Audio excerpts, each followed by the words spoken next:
Good morning, Chavirim. So now we're in Torah Zayin, Tinyana, Ot Yud, second paragraph, second column. Actually, we turned pages. So everyone's got a standard edition. We're on the next page at the top. And basically, Rabbeinu gave all the musagim, and now he's going to go back and show each one together in the psukim. What we did till now, what the Rebbe did is shows you, it tells you one concept. He gives you one pasuk, another concept, another pasuk, another big concept, and he was mefaresh each concept. Now he's going to throw them all together, all in the psukim. So if you know all the previous shiurim, so you'll be able to follow on each word what it means. And I was doing it this morning in Ashrei. In Ashrei, I was thinking to myself, it's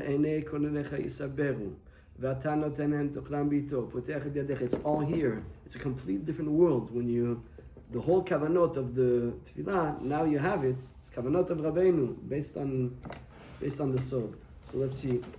Nisachek bo.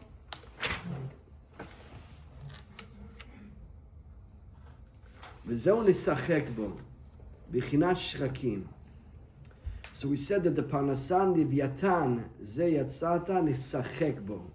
What is nisachek bo? The shechakim, which is the place shesham shochakim man, ki ha-parnassa shu b'chinat man nishcheket v'nichteshet etzed b'chinat ha-malchut. What it means is that the Parnassa is taken from the highest place, which is called shechakim. The malchut itself is what brings it down. And there, the word shechakim is nichsheket. It is grinded, it is cut up and grinded. אצל המלכות, שבחינת לוויתן, שמקבל הפרנסה. What we said is that the parnassa and malchut is split up and given to each person on his level. Each person gets his parnassa, but also you get the makif in the parnassa. So you, in your remez from the tzaddik, or in your food, whatever you need to be getting in order to keep you going forward to Hashem, if you're eating properly, you will get it. Eat holy. It's a fight, it's a war, it's difficult, but you will get what you need to continue at the place where you are. And then it gets it from where? Then the pasuk says, Zayam gadol rechav yadayim. So Leviatan is malchut. Zayatzad is sachek bo. That's getting the parnassa and giving it out. Then the end of the pasuk says, Zayam gadol rechav yadayim. Yam is the yam hachochma, and the rechav yadayim Zayam gadol. ורחב ידיים, היינו, מן הידיים שיש בים החוכמה, שם בחינת רמזים. We said there's yadayim, yam החוכמה is bina.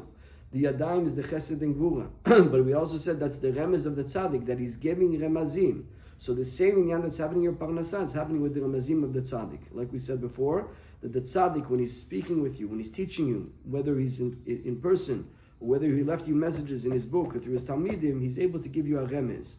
That remez is going to the highest place, getting his high, his pnimi, which is very high, which he can't say over to you. He's giving it to you in the remez. Yadam shebi yama chokhmah. Why is it two hands? Yama chokhmah is chesed and gvura. Sometimes the remez in the tzaddik is chesed, brings you close. Sometimes it's gvura, pushes you far. The tzaddik has to know, always have to deal with you. V'zeu kunam enecha yisaberu. Remember we said that everybody has istaklut, bitachon. Kulam elecha yisaberu. Natet lehem ochram bito. Malchut gets the parnassa from the kisufim and the ritzonot and the gaguim and the bitachon that a person has for parnassa. The way that bitachon works, and this is what I'm doing from my wallet that I lost, is that you have to think to yourself, the only one that can help me accomplish this is God. That's bitachon. I need money. I need to pay things. I need pay my bills. I need to buy things. I need to travel. It's a lot of things. I'm going to do it. I'm going to go. I'm going to buy. I'm going to open. I'm going to sell. I'm going to trade. I'm going to invest. False. Once you say I, you're in trouble. I can do nothing. Only Hashem can make this work. Once you have that thought at the beginning of your endeavor, go ahead and think whatever you want. I'll buy. I'll think. I'll sell. I'll open. I'll trade. Okay. After it is you have started off with the fact that you know that Hashem is the only one who can give you the parnassa. That is called bitachon. Then you're good to go, and Hashem sends the bitachon whichever ways you want to get there. In levels of bitachon, there's levels. There's the people that are boteach, but they need a siba to be boteachin.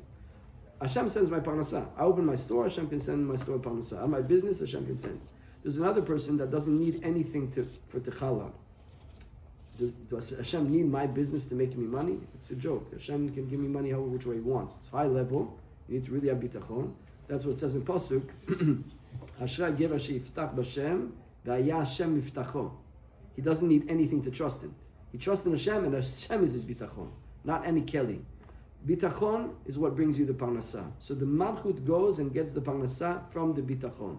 We said on a deeper level that you're actually, when you're hoping for money and bread, you're hoping for you're really, what you don't know what you're aspiring to is you're aspiring and wanting and yearning and hoping for the energy which is inside the bread, which is the chiyut, which is the wisdom, which gives you a new update each day, a new download each day, a new makif. You're actually, you don't know that you're doing this. Like, for example, there are people that are always looking to travel.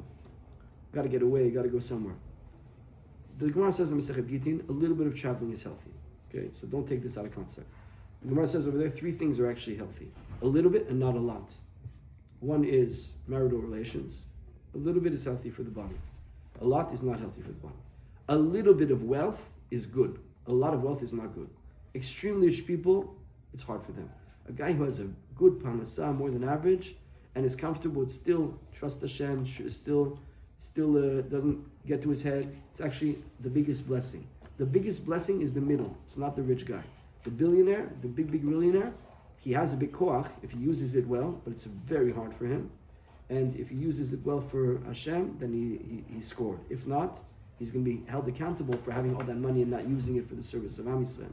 So it's a big nisayon, and the Gemara says in Masechet Gittin that a lot is hard. And third is traveling. A lot of traveling is not good. A little bit of traveling is healthy. But what is the fact that a person always wants to get away? Or a person's always We're talking about travel and the purpose of no, we're talking about travel, like travel in general. Like I think it means in general. A guy that's always traveling for his business all the time. What about a Rav? What about a Rav? Like that, Even a Rav. Pinto who's traveling constantly. So you can maybe now his kids are older and he's able to, and he's mechazik. Okay, that's for Torah. But we can't say it's not hard on him. Even it's hard. For sure. Yeah. It could be hard on him. You're always never in your place. You're never settled. You know, it's not easy. Now he has a big schut because he's traveling for Torah. The Gemara says that Shmuel would travel around to the people, so he has a huge schut. A tzaddik that has to stay where he is and you come to him, where he travels to you, has a schut. What am I trying to bring out here? I'm trying to bring out that there's nefila of certain concepts. There is, in the ideal, the concept, when it's an ideal, what it means, what it looks like is you love Hashem. You love the Gemara. You love tefillin. You love matzah. You love Purim. You love to look at the lights of Hanukkah. You love payas. You love a Jewish clothing. You love with Hashem, so everything that's Jewish, you love it. That's what love is supposed to be for. When you do not use your love for the proper way, you end up loving cars, watches, ice cream, all kinds of things that you're not using love where it should be. It's in the feel of love. Fear is the same thing. If you're not fearful of Hashem, you're supposed to be scared of an Avera. On the highest level, you're supposed to be in awe of God and fear of breaking your relationship with Him. You're not scared of a punishment, you're scared of Him pushing you away. If you had a relationship with a president, a king, and now you're really close, you're always on edge to make sure that you give him the proper kavod in case he's not going to punish you if you didn't, just he's not going to invite you to eat with him anymore. And it's such an honor to be able to eat with the king. So that's the proper fear that we should have. It's called yirat ha'romimut. There's a lower level that if the king catches you messing up, you're going to get a punishment, and you're scared of that. It's also a level. It's actually the starter level, which most people stay on that level. And on Vai we should be on that level. That's called yirat ha'onesh. And if you don't have that, so then you're scared of police, you're scared of COVID, you're scared of taxes, you're scared of not making money. You have all kinds of fears because you're not using. The tzaddik is not scared of anything except Hashem. They put a gun to the Balatanya, and he told the guy, he goes, that's good for somebody, that will only work for somebody who has two gods in one world. There's one world and there's all kinds of things to get in this world. But somebody who has one God in two worlds is not scared of that. He wasn't scared of the gun. I'm sorry, this is a topic that is very controversial for me, because I give it a lot of thought. The aspect of bitachon, yes, let's say I have bitachon. Do I have the most bitachon? Probably not, right? I'm not a tzaddik, but there is a line where your actions. You can't just have bitachon and not do anything. We agree, right? You need to do your part, correct? Like, let's say for In the Parnassa. non-ideal. No, Huh? in the ideal. For Parnassa, so there's that. I'm not scared that Hashem's gonna let me down, but I'm scared that I'm not doing my part, right? So when I worry, am I doing enough for my Parnassa, or do I just keep on praying to Hashem? Am I doing enough for my health, or am I trusting Hashem? Like, it bothers me this topic. You're asking a wonderful question. I'm going to finish the thought. I'm going to answer what you're asking. Okay. There's nifilot of higher concepts. There are nifilot of lofty things. A person never satisfied where he lives. He's always moving. There are people like that. They're always moving. They move from this place to this place. Maybe I'll be good there. I'll be good there. Rabbeinu said, if you're connected with Hashem, with wherever you are, you're inside of Hashem. It's not that there's a world and then there's Hashem and then there's a world. The world's inside Hashem. It's not that there's a world and Hashem's in the world. The world's inside Hashem. So wherever you are, you're connected. If you're living always with Hashem, it doesn't make a difference to you any place. Montreal or Florida or Winnipeg or Boston or New York. You're with Hashem wherever you are. When you're not doing that, so you always want to get to a new place. And even I thought to myself, you're looking for something better. Maybe there the grass is going to be greener. It's going to be better in that place. Usually, what you're supposed to be thinking, what's going to be better is Mashiach. Every day you have a mitzvah to think Mashiach is going to come. I'm waiting for Mashiach. I know it's not perfect here. I know this is not wonderful. This is not the best it could be. I'm waiting for a utopia of Yemot HaMashiach. If you're not mitzapeh for Mashiach, so then it falls to nefila. I got to go somewhere else. I got to live somewhere else. I got to get out of here. There's always a nefila, so the tzaddikim have everything in the shorish. And that's why they have everything in place. They have all the midot, but each one is in the right place. So the same thing with when you're bitachon, the real bitachon, saying coming under the papa l'chuchma, is I need to hope and trust and expect that God's going to give me my food tomorrow. I'm hoping to Him. Inside the food is that. Inside the food is sechem. Inside the food is chiyut. Inside the food is a makif. I'm hoping to Hashem that He's going to give me my life and my chiyut and my itchadshut to be able to continue to go forward in avodat Hashem. Even your choice and even your decision, or even this feeling, I'll say better, even this feeling of, wow, I'm not giving up, or this feeling of, I got to start moving, that is not even you can't cause that to yourself. You can't give it to yourself. You almost have to long to Hashem and be sure that in order to continue moving for God, I'm sure He's going to give me the dat that I need. It's really what you should be hoping for. That's where the bitachon should be. There's nothing wrong to be poter for food. I'm just saying that what the Pachot said. That in the food is a second and a chiyut, and the bitachon that we have for food, for Parnassa, really at the highest level, the tzaddik probably is not hoping for food. He's hoping for a new second, a new download. I'm poter. One guy, he wakes up, I really have to get the money to pay the bills. And Yosef HaTzadik and Moshe Rabbeinu, David HaMelech says, I really need to get a new second of Hasagav Hashem. And it's in the food. So most people have it for the food. On the higher level, you have it for the energy inside the food. To address your question, it's very important that you read this, the Ma'amar Bitachon of the Beit HaLevi. The Ma'amar is explaining wonderful things over there, and also Shara Bitachon. There's halachot of Bitachon. But what it comes out is that every person, you are not expected to be on the highest level of Bitachon from the get-go. You are expected, and you're allowed to be on your level of Bitachon, and you're expected to continue moving higher and forward. And it's like this. He says that learn Torah for not the right intention, because eventually the Torah itself is going to be so sweet that you're going to learn for the right intention. Mm-hmm. We know a few cases like that. Mm-hmm. There's communities, which we're lacking in our community, is how can you get a kid to move? At the beginning it's a candy, then it's a toy, then it's money, then it's a hoverboard, then all those things don't work anymore. At 14, 15, 16, you're not going to get him with all those things. All that could get him is really the acceptance in society and his status. So, a kid wants to be cool. A kid wants to be in. kid wants to be. So if you're in a Hasidish place where in is learning the Gemara, so I've got to be the good Gemara learner. But it's to be, who gets the kavod? You know, in Sanz, they have certain seats next to the Rebbe, in Klosenberg, I think. If you've learned this many pages of Gemara, you can sit here. This many, you sit here. It's like a kavod. It's not the Shem Shemayim. It's getting the community to move. At a certain point, the kid learns so much Torah, he starts to see the Torah is better than the kavod. So you're allowed to go to Kollel. You're not going through, you need money, and the Kollel pays money. You wouldn't do necessarily going to Kollel, but you can go to Kollel to get money, and at the end you're going to say, wow, the Torah is amazing. You're allowed to do that. There's no problem to start. The levels of Bitachon are the same as well.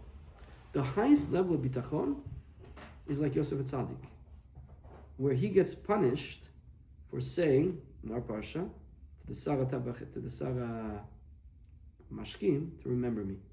Remember me in Paro. You said that, you trusted him, you get 2 more years in jail. 1 second, I'm allowed to do Ishtadus.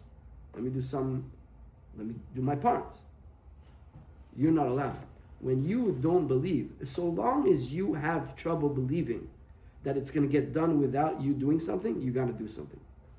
But it's not really true. It's not true at all. The actual truth is you are doing nothing. Hashem is giving you everything. But since you're not yet in that level of faith in God, so you actually have to do and you must do and you're allowed to do.